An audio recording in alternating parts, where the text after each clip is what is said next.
Hey, what's up everybody? It's MGM here. This is the last company in this video series of companies that I recommend. Now I will have an honorable mentions video coming soon to kind of close out the two different series that I made here, but this will be the last actual showcase that I do. During these series, you guys have heard me say one and done a lot, and that's for good reason.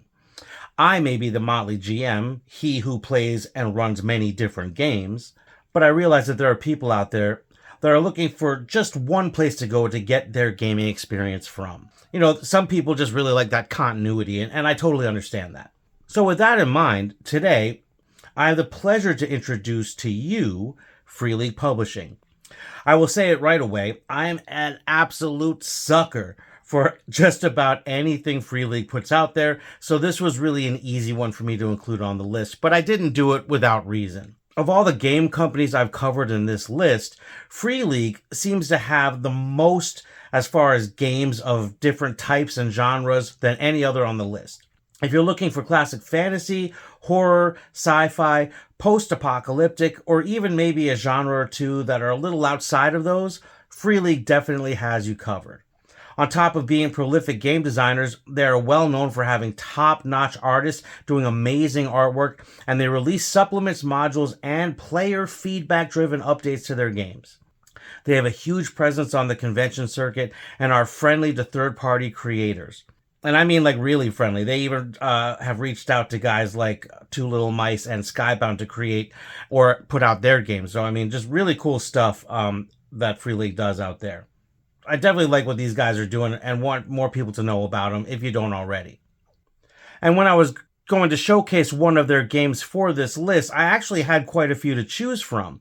I had games like Forbidden Lands, Symborium, Morkborg, or even Lord of the Rings to choose from. But the one that I felt fit this particular list and the parameters I put around this list the best is Dragonbane. And that's the one I'm going to showcase today. But keep in mind, this is just one game that Free League puts out. Free League puts out a ton of different great games. This is just the one I'm choosing that fits this list. Please go over to their website that I'll have below and check out the other stuff they have. They really have something for just about everybody. Now, before I go on, this is probably a good time to say that I haven't been paid for any of this. Everything you see on the table, again, is something that I have purchased. I have not been paid by Free League. They don't have any idea who I am. This is just me recommending stuff to you. I am not paid for this at all. So just enjoy the eye candy I have here, and hopefully I can introduce you to a game and a company that you can really enjoy. Before I tell you a little bit more about Dragonbane, let's learn a little bit more about Free League Publishing.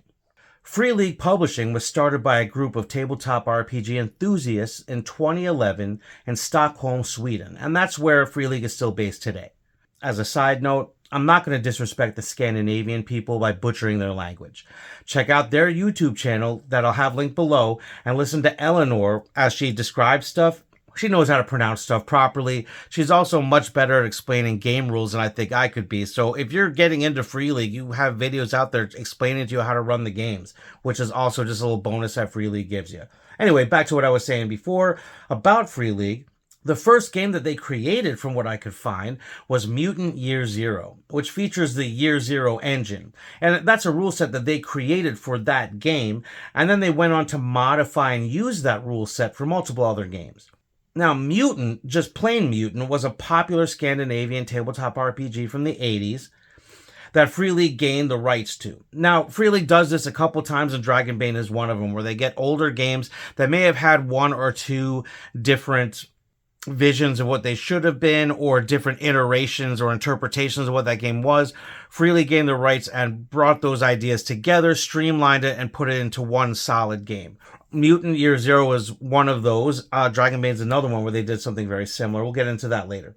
Now, they actually won an award for Mutant Year Zero in 2015. And from there, they've gone on to write multiple award-winning RPGs with amazing, real human artwork that definitely stands out. And you know, that's something that the Motley Jam channel here just totally loves. Free League is a great example of a company that's just doing it right in my channel's opinion here. As I alluded to earlier, there are many games to choose from. If you're looking for something that isn't just your classic sword and sorcery style inspired fantasy, you can choose from games like Vaesen, Pirate Borg, Cyborg, Coriolis, or Death in Space, to name just a few. You can even choose some games based on existing media, like Alien RPG, which actually has a Kickstarter as I am recording right now, The Walking Dead, Lord of the Rings, and Blade Runner. Some of these games I mentioned here I will cover in the future. Today, of course, we're going to focus on Dragonbane. Now, something about Free League is that they're a constant and large presence, both online and at game cons all over the place all year round. I mean, from what I understand, I don't get to go to tabletop conventions, but from the people that I hear that go to them, Free League typically has a very large room with a lot of people in there. They're very present and people know it. Now, Free League is a tabletop company founded by gamers that absolutely love the hobby, and it really shows in so many ways, from their high quality books to the spot on choices for artists to collaborate with, to their support of the tabletop community and the third party creators that dwell within there. I said it before, or at least said something like it before, but Free League Publishing is a great example of a company that shows love for the hobby and an example for other tabletop companies to follow. Now, I'm clearly making it obvious that I have a bias of Free League, but I do love their work and I love what they're doing. But let's learn a little bit more about Dragonbane, and then we'll go to the PDF and we'll really dive into this game a little more. Dragonbane is a retelling of a game that was first published in 1982, known as Scandinavia's first and most popular tabletop RPG called Dragons and Demons. I guess you really can look at Dragonbane and Dragons and Demons as Scandinavia's Dungeons and Dragons, and that actually happens in multiple ways if you really think about it. Dragonbane is a roll under D20 system. It has professions acting kind of like classes, has a group of skills, and heroic abilities that are kind of similar to feats. Now, in the vein of some OSR games, Free League's Dragonbane is really a mix of the traditional Dragons and Demons game with modern game and layout design mixed together to create a game that's easy to learn as well as fun to play and run. And this is another example of an older game that may have had one or two different imaginings that were brought together and reorganized and put together in a more streamlined fashion, and now they're releasing it as a more cohesive game. And I really think the work they've done here has been really good from what I can tell. I'm not going to pretend to be a game designer or somebody that's been in that industry for a long time, but from what I can tell from all the games I've seen, it's really a good example of taking a lot of different ideas, being able to put it together, and then adding the modern game design and sensibility in there. And I think it makes a lot of sense, and I really, really enjoy this game.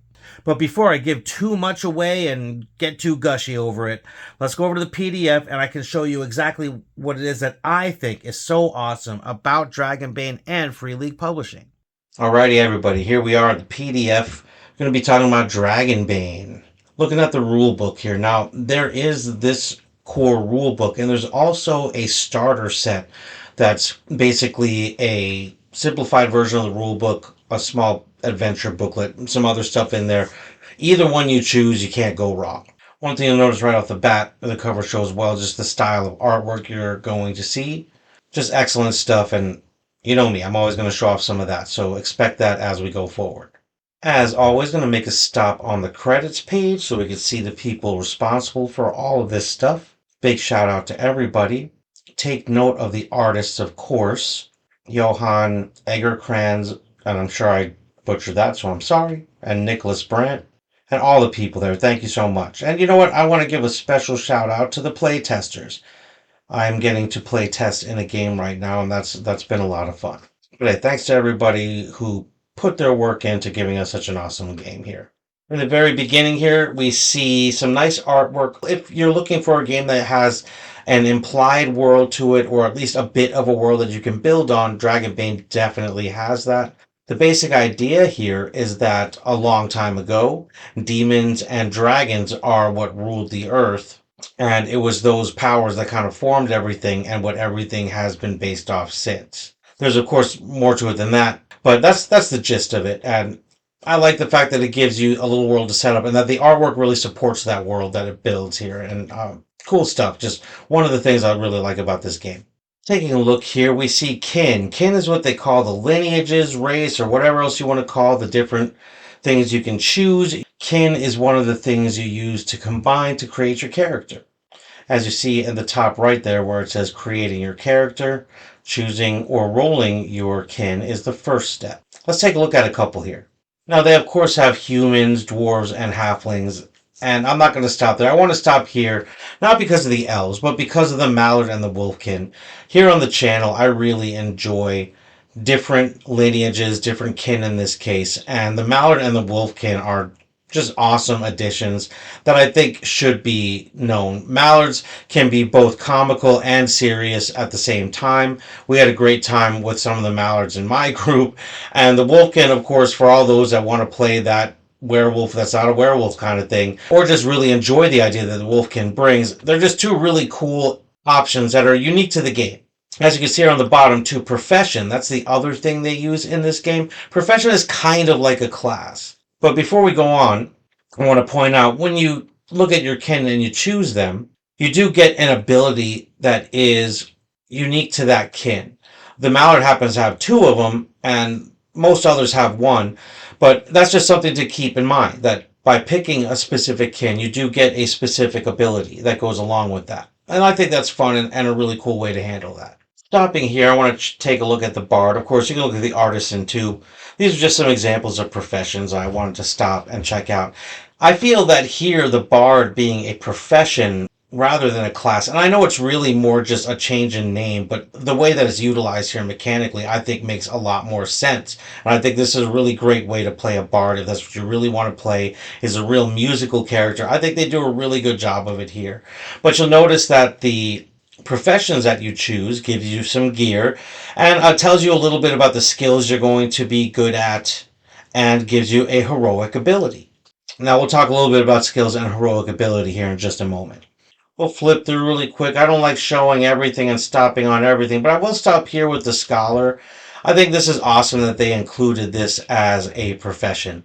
Giving us a scholar other than a magic user, I think, is really cool and something that I really found interesting and unique to the game that I enjoyed. Now, taking a stop here, I want to point out that age actually does affect your character. So whether your character is young, an adult, or old, it actually gives different effects to your character. And I think that is really cool and something that's one of those little rules you can easily steal and put into any other game. Just a really cool little thing I wanted to point out there. As you see here, we have 6 attributes, and they're all the same except willpower takes the place of wisdom here. I think that's a really good switch out. If you're going to switch out something, that's a good one to switch out. And in this case, willpower is what you use to do spells or other things that might take specific skill or knowledge. Speaking of skills, they start talking about skills here. Now, skills are ways that they use to do attribute checks that are specific to a profession and or kin. So it's really cool that they have a nice broad list of skills, and they're all attached, of course, to one of the attributes. For the people that really like those ideas of having specific skills that are unique to a specific profession or kin, this really does fill that gap. Also point out heroic abilities. Heroic abilities are kind of like feats. They give you something that you can do that's special. I want to take a look here at experience. Now, I will admit I'm unapologetically a milestone GM. That's my preference of running a game. However, in this game, skills are really how you level up. This is basically a skills-based system. With experience, you're really just gaining higher skills. In this case, the way they handle it here is with every dragon and demon you roll, and we'll talk about those in a minute here too, but dragon and demons are basically your nat 1s and nat 20s. For every one you roll, you get basically a tick mark, and when you get enough of those, you can roll d20s to see what skill you level up. It's a little bit more in depth than that, but that's just a very basic overview. Take a look here if you'd like. So just thought I'd put that in there really quick, show you that. It's a cool little mechanic. So speaking of rolling a dragon or a demon, here's where we learn a little bit about rolling dice. And what we learn here basically is things are flip-flopped here. This is a d20 roll under system. So what that means is when you're doing typical attribute checks or something the GM asks you to roll, you're trying to roll under a number. Likewise, rolling a dragon or a demon, which is equivalent to a nat 1 and a nat 20, is flip-flopped, where rolling a dragon or a nat 1 is good, and rolling a demon or a nat 20 would be a critical fail in this case. So those little differences are small, but it can get people sometimes. It's really easy to adapt, though. Once you play a couple of rounds with this type of dice system, it comes very naturally, very quickly. But just wanted to point that out. That's the way the system works in Dragonbane. Over here, if you look to the right, it starts to talk about the core skills. Now, this is the listing of skills that you can choose from or that you get because of your kin and or profession. I'm not going to show you everything, but here you can see the list, and then it's followed right by heroic abilities. And again, heroic abilities are kind of like feats or those special, those really specialist abilities here. Stopping here to take a look at this really cool Wolfkin, you can take a look at some of these heroic abilities right here. Give you an idea of what you have to choose from. Good stuff. And these type of heroic abilities and skill combinations are for those people that tend to like a crunchier game.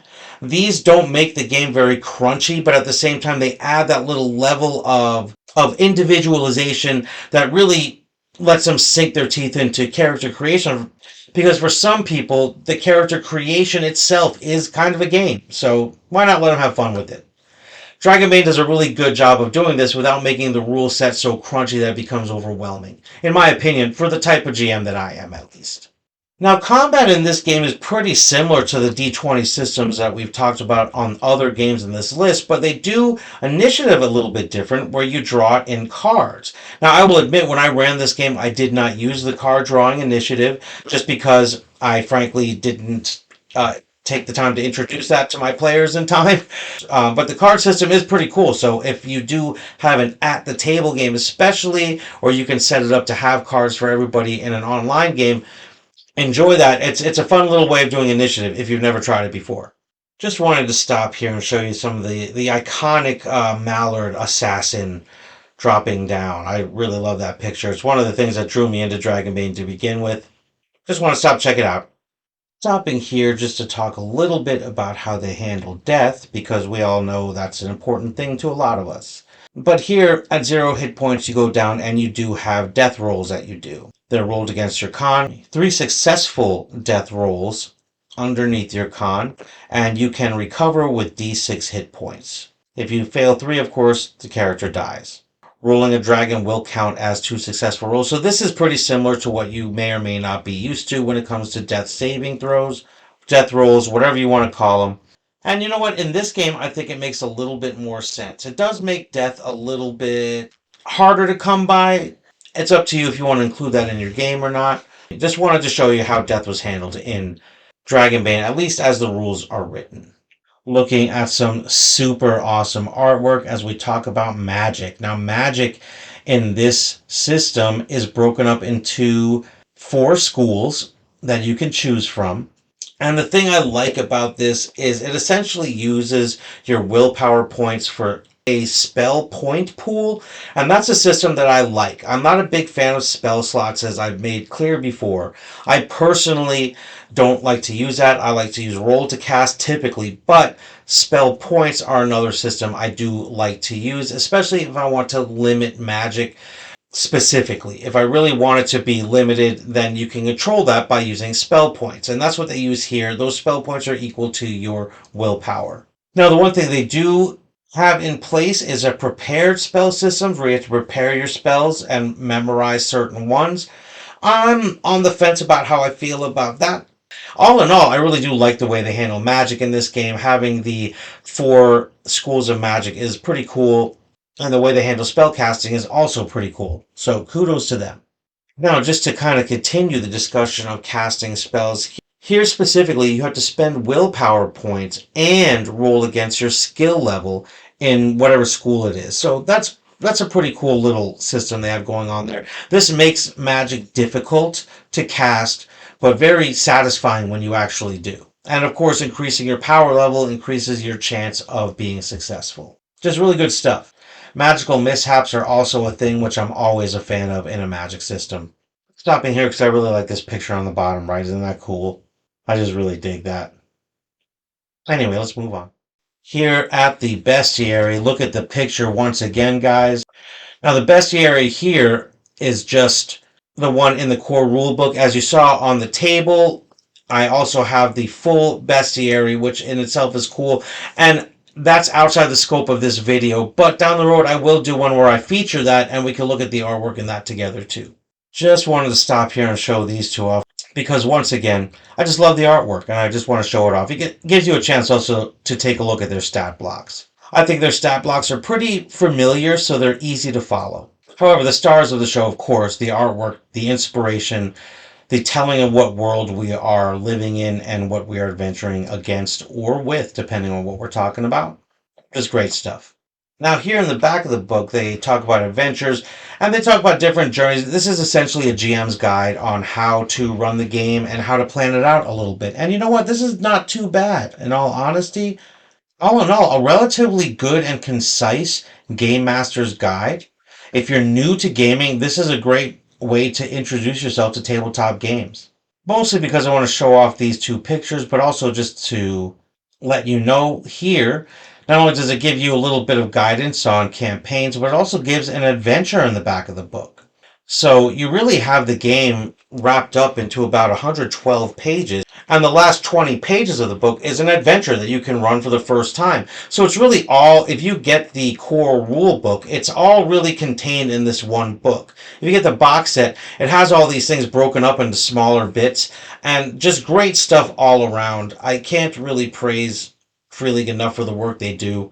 Looking at the artwork, looking at the world building they do, looking at the rule sets they use, they're just really great games to play.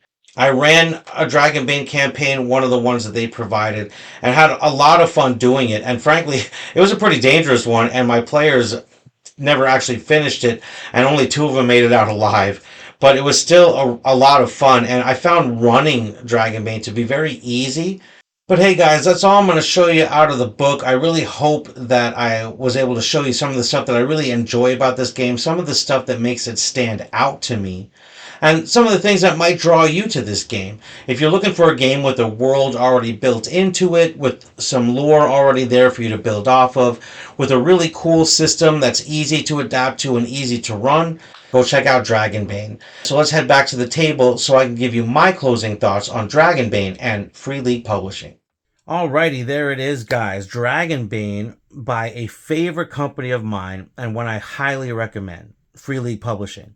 I will link their website below, like I said, where you can find their social media pages as well as all the games and info you need. You might even find a free thing or two if you look around. Hint, hint, usually it's under the download tabs on different games. You will probably hear me say it many times if you haven't already heard me say it in this video a couple times. Free League is one of my favorite tabletop RPG companies, and I am certainly not alone there. They are an easy recommendation for one of those one-and-done companies to go with for all of your gaming needs, and don't show any sign of stopping anytime soon.